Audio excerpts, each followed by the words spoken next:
Aumentar vitaminas não trata transtorno. Aumentar suas vitaminas, tomar polivitamínico, suplementar uma renca de vitaminas não trata transtorno. E aí você pode dizer, como assim? Eu já vi vídeos seus sobre vitamina B9, vitamina B12, vitamina D, você sempre fala sobre isso. Por que que isso é importante, então? Primeira coisa, precisa, porque tudo isso tem a ver com saúde mental, equilíbrio cerebral, melhora cognitiva, com concentração, com disposição. Mas precisa ficar muito claro que se uma pessoa estava com vitamina B12 baixa, se ela não faz aproveitamento de vitamina B9, ela não transforma ácido fólico em metilfolato, que é a forma ativa dessa vitamina. Se ela tem B12 baixa, D baixa, isso baixa, e ela suplementa e ela melhorou dos sintomas de desânimo, de sintomas depressivos, não de transtorno depressivo maior, de sintomas depressivos e sintomas ansiosos, ela não tinha um transtorno. Ela tinha baixas vitaminas. Ela tinha um problema de nutriente. Ela tinha um problema, provavelmente, de absorção e de entrada, uma nutrição ruim. Aí tem uma série de coisas. Se a pessoa melhora com isso, ficou bem. Nossa, minha B12 estava muito baixa, eu suplementei, melhorei e eu tô me sentindo ótimo. Eu estava super ansiosa. Você não tinha transtorno de ansiedade, porque não é isso que gera diagnóstico. E por que eu tô falando isso? Porque algumas pessoas falam por aí que para melhorar a depressão é a chave da melhora da depressão. Se a chave da melhora da depressão e a chave da melhora da ansiedade for a pessoa tomar só vitaminas, minha gente, é porque não é depressão, era falta de vitamina. Tava com problema nutricional. Por isso que tem que investigar. E aí também, se você está com isso baixo e você tem um transtorno diagnosticado, aí vai ficar mais difícil cuidar, então você tem que tratar o transtorno e o corpo, entende? Porque eu já ouvi umas barbaridades aí e alguém falando que a chave é a vitamina tal. Minha gente, se essa fosse a chave, vocês acham que esse era o maior diagnóstico do Brasil? E grandes pessoas sofrendo com esse transtorno no mundo era simples. Porque por mais que as pessoas possam dizer, há alguma coisa obscura que esconde de você as verdades sobre você precisar de vitamina e que você não precisa de remédio, peraí, seria muito fácil resolver. Vocês que estão aqui, que têm um conhecimento, inclusive amplo sobre isso, várias pessoas aqui, falei, que já fizeram ansiedade controlada, fazem parte do Inteiramente, que veem os vídeos do canal, sabem de tantas coisas, tem gente aqui que eu sei que tá bonitinho, tudo corrigido, tudo. E se isso fosse a solução, essa pessoa tava 100%, essa pessoa tá melhor, tá tudo, ajustando, melhorando tudo, mas não é aí o X. E sabe por que eu também tô falando isso? Porque tem gente que se sente mal, culpada e achando que, meu Deus, então é isso que falta pra mim, é só isso que falta pra mim, portanto se eu corrigir, subir, ficar tomando, comprando online um monte de vitamina B12 vai mudar a minha vida e vai ser dose lá, tá não sei quantos mil, e a pessoa percebe que não melhorou como ela esperava e gera frustração. Portanto, precisa sim, está tudo bom, porque tudo tem a ver com neurotransmissor, com produção, a gente tem que se ver se uma pessoa tem um problema nutricional e tudo, mas não é isso, que se tá baixo e melhorou quando você suplementou, que seu problema era vitamina baixa, que estava ruim, isso, é porque estava alterando a sua produção. Porque senão as pessoas ficam frustradas, e aí entra naquela mesma coisa que eu falei há pouco do outro ponto, que é sobre a existência de dois quadros em um. A gente pode ter hipovitaminose e o transtorno psiquiátrico e ter que corrigir a hipovitaminose, senão você não melhora do quadro, né? Porque tudo tem a ver com tudo. E eu acho tão lindo tudo ter a ver com tudo, gente, porque isso mostra o tamanho da nossa complexidade, do quanto nós somos perfeitamente construídos, né? E o quanto essa harmonia importa. Um dia estava numa roda de reflexão sobre tratamentos hoje, que, gente, a gente construiu um modelo social, e essa é uma proposta de reflexão aqui que eu coloco, né? Eu não sou dona da verdade, eu gosto de pensar sobre coisas diferentes e trazer aquilo que eu também, né, fico pensando dentro do modelo social que a gente construiu, da maneira de viver, do nível de exigência, das cidades,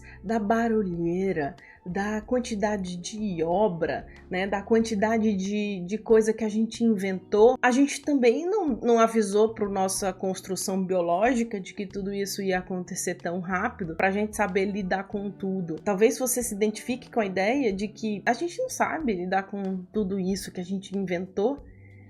E que bom que a gente tem fitoterápicos, nutracêuticos, medicamentos, vitaminas, investigações e exames modernos e abordagens medicamentosas, né, alopáticas também, para lidar com tudo isso. A gente não sabe, não. A gente fez as coisas sem se preparar biologicamente para isso, né, socialmente. Será que, em alguns casos, a gente não precisa lidar e seguir com algumas coisas? Será que a gente não vai ter, de fato, na vida, os nossos desconfortos? E esse é o desconforto que a gente vai lidar. E eu não tô falando de crise, tá? De coisa grave. Mas talvez a gente tenha alguns desconfortos que irão ficar conosco. Que a gente não fique 100%, mas que a gente aprenda a viver. Que a gente saiba viver. Que a gente saiba lidar quando eles surgem. Para algumas pessoas é um sintoma residual de algum quadro, para uma outra pessoa é uma questão da família dela, para uma outra é uma mãe difícil, um pai difícil, um filho difícil. Já que a gente está falando de complexidade e de amplitude, né, que a gente está aproveitando para ampliar isso, vamos ampliar para isso. Isso também se constrói dentro de um conceito de autoaceitação e de acolhimento de si mesmo, de gentileza consigo, de não querer se livrar de tudo de si e de compreender o que é você, né, e como você se constitui, o que nisso faz parte de você. Existem desconfortos emocionais, né, e existem desconfortos físicos, e alguns desconfortos emocionais a gente sabe de onde vem, a gente sabe incômodo, a gente fica buscando, a gente conhece isso, a gente conhece a nossa história.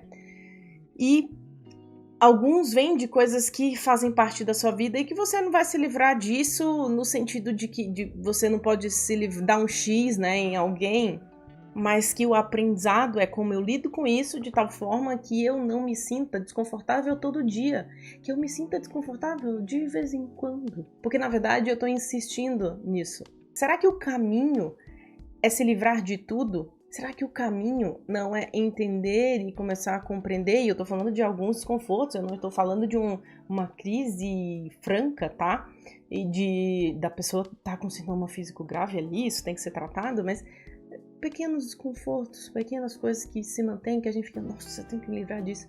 Porque muitas vezes, e isso é fato, tá? Em processos de terapia e quando a pessoa inicia, por exemplo, mindfulness, né, que é a meditação de atenção plena, né, que ela começa a exercitar isso, vocês sabem, quem nunca ouviu falar em mindfulness, é um modelo de meditação muito indicado para quem sofre com quadros ansiosos, e pode ser feito em grupo, pode ser feito online, pode ser feito individualmente, né? Tem diversas formas. Algumas pessoas precisam de ajuda mesmo direta no presencial. E que quando você começa a fazer isso, você começa a reduzir a importância, a reduzir, a suavizar a maneira como você pensa sobre algumas coisas, a suavizar a intensidade que você sente algumas coisas. E é um convite que eu faço a você, que é começar a suavizar como você pensa sobre algumas coisas, suavizar